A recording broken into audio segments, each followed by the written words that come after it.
Oh, wow. That's loud and clear.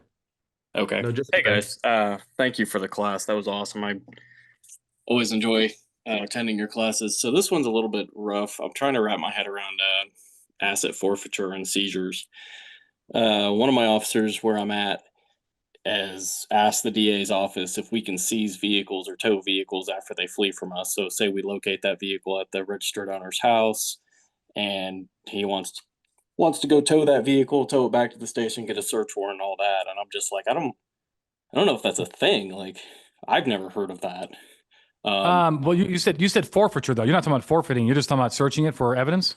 yeah, and he's like, "Well, we can search it for flee to elude." I said, "No, you can't. Like, there's nothing to search there."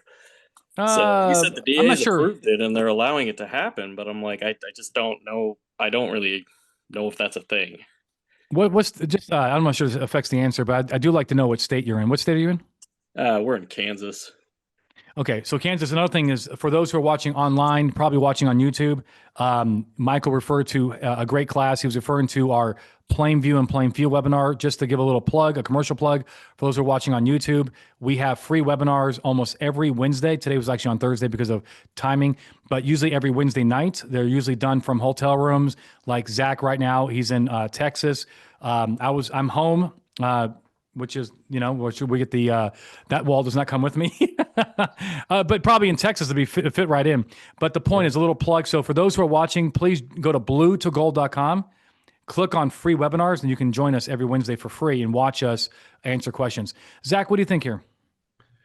If what are we searching it for? I mean, what I, evidence? It's Well, a and that's I want ID. yeah. I want to search the car to know who just fled from me. Zach, what do you think if about we that? don't, yeah, if we don't know who it is, and yeah, I guess I could see that. But yeah, But what if we did know who it is? Can we still search for beyond a reasonable doubt evidence? well, cumulative evidence is a thing. All it has to be is relevant. So, I mean, I guess even if we know who it is, So he was talking about, not knowing who it is, going to that residence that it's located at, and seizing the car, towing it back. Uh, Mm. it's a stipulation, Change the facts, change the answer. Well, right? look, that's two different issues. You're talking about pulling the car off. You're talking about pulling the car off the driveway. Yeah. And I was like, I don't think you can do that. Oh, okay, like man, that's very important facts. I thought this was like a traffic situation where he ditched the car in the middle of No. nowhere. That's what I was. Zach, was that what you were picturing? Did you pick up the that's house what I issue? was. I missed the driveway part. So we're going Sorry, there. yeah. We're going to the onto the driveway to seize the car. Yeah, so he was talking about like this car just fled from us. There's no lien on it. We've established that the person owns it. They find the house that it's registered to. They go to the house, they tow it, they get a search warrant on it. I'm like, I don't know why a DA would approve that. I don't it doesn't make any sense to me. But hold on. There's two different issues. There's pulling the car off the driveway and they're searching it. Why don't you think that there's a fair probability? Why? Well, first of all, a search warrant is really the thing to get when you're actually looking for evidence, right? You're like Right. literally searching for evidence. It's not like you necessarily know there's something in that car. You're looking for that evidence in the car. So, but why wouldn't you want to? I mean, is this like a timely? Was it timely? Like the guy fled, and how long after did we find the car in the driveway? Probably soon, right? Well, so the sergeant just put out an email on it, said within 48 hours. I'm like, well, that seems pretty far fetched. Yeah, okay. It's not 10 minutes, but why? I mean, look, look, the car is not stolen. They're usually driven by ROs, right? Registered owners.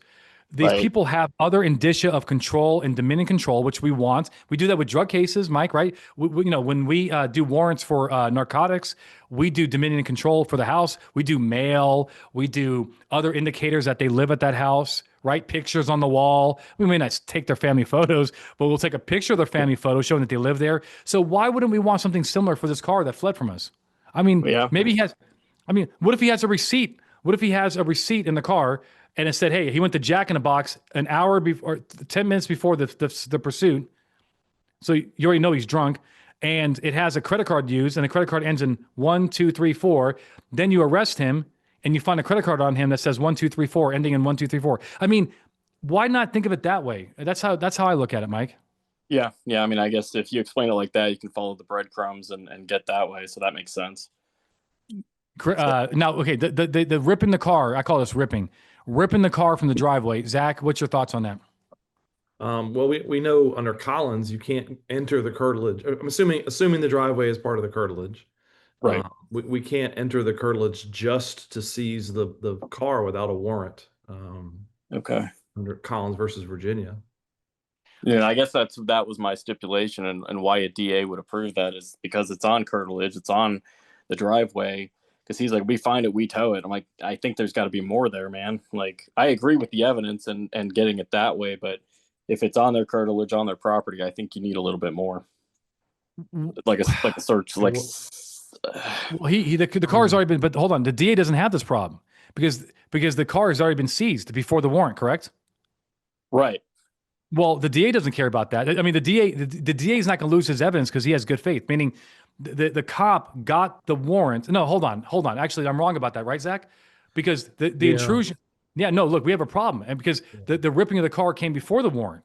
Well, right. But no, we knew. No, I'm sorry, but we knew we were going to go get a warrant at the time of ripping the car, so good faith probably could save us there. At the time of the illegal action, was there? Were we going to get a warrant? The answer is yes. Yeah. What do you think, Zach? I mean, we got this. Isn't that what is it? Is it Segura? Yeah.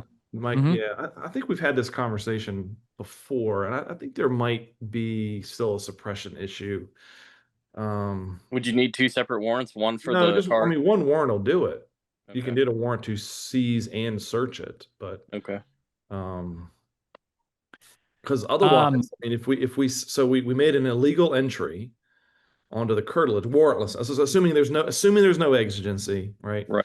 We're illegally entering the curtilage to seize a vehicle for which we have probable cause to search and seize. I still think, Yeah. the exclusionary rule would apply.